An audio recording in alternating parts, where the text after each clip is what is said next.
Good evening. एक चुटकी सिंदूर की कीमत तुम क्या जानो रमेश बाबू।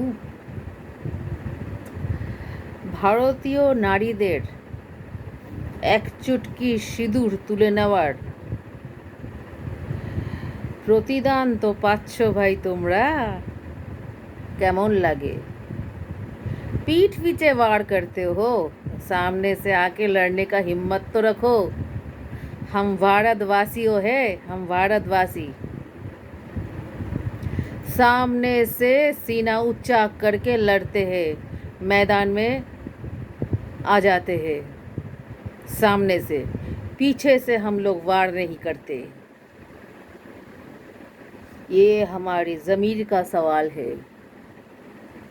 हम टूटेंगे नहीं, हम गिरा देंगे। আমি প্রতি মুহূর্তে প্রার্থনা করছি প্রত্যেকটা ইন্ডিয়ান সোলজারদের জন্য,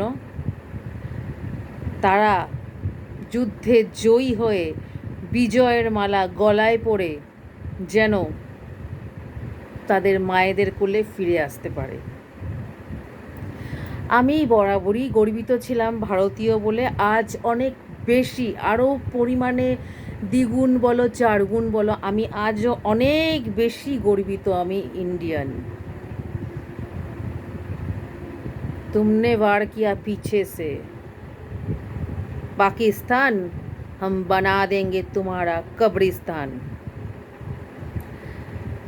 আর যেসব পুরুষরা বলো যে নারীরা দুর্বল, ওই ঘরের কোণে বসে বসে চোখের জল ফেলা ছাড়া মেয়েরা কিছু করতে পারে না, আজ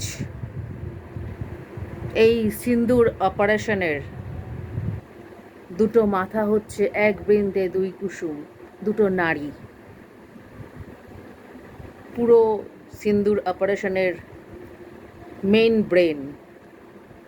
তো নারীরা চাইলে শুরু করাতে পারে, নারীরা চাইলে শেষও করে দিতে পারে। তো ভেবো না নারীরা দুর্বল। নারীরা যতটা ভালোবাসতে পারে ততটা ঠিক ঘৃণাও করতে পারে। আমি সত্যি ভীষণভাবে গর্বিত যে আমি इंडियन। पाकिस्तान अब खेल देखो, इंडिया के तरफ हाथ बढ़ाया तुमने, ये हाथ दे दे मुझे पाकिस्तान। রামের দেশ ভারত, সো ভারত উজ্জ্বল নক্ষত্রের মতন।